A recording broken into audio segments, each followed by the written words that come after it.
Nabi Muhammad kan kira ini perah di Tuhan kan nikmat lil alamin, tapi rahmatan lil alamin.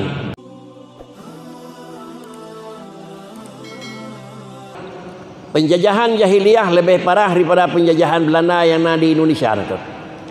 Bahkan kenyamanan penjajahan yang ada Belanda paling-paling memang diganggu adalah kesehatan hidup manusia di permukaan.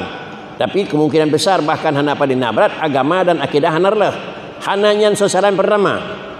Tetapi adalah masa jahiliyah kira-kira haji.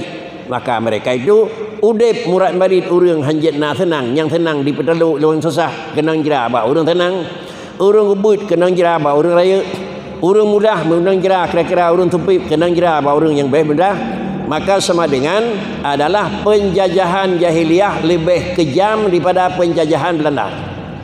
Bahkan nanti orang 17 Agustus juga pegang aku. Karena dalam rangka mensyukuri nikmat Allah Subhanahu wa taala. Pulam yang terdengar-dengar waktu buka proklamasi Indonesia pada 17 dengar rahmat Allah yang maha. Dengar rahmat Allah tulis aku. Nah, ana tulis dengan nikmat Allah aku. Dengar rahmat Allah.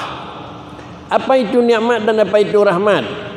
Setiap nikmat belum pasti dia rahmat. Tetapi sudah jadi kepada rahmat itu karenalah adalah nikmat sudah tambah nikmat. Nabi Muhammad kan kira ini perah di Tuhan kan nikmat lil alamin, tapi rahmatan lil alamin. Artinya apa kiri? Melapih nikmat dari hana kalahi, dari hana jiut ka jiut, dari hana tuturi kana puturi, dari memang hana aman kana paman. Rahmatan dan nikmatan. Maka nikmatin tamah nikmatin jadilah rahmatin.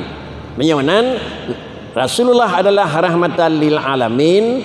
Legedanya apa kiri? Dah lakukan barang yang dalam terima kasih kita kepada Allah, pakan tabagot terima kasih dan menjaga penghargaan Islam ka udip laum.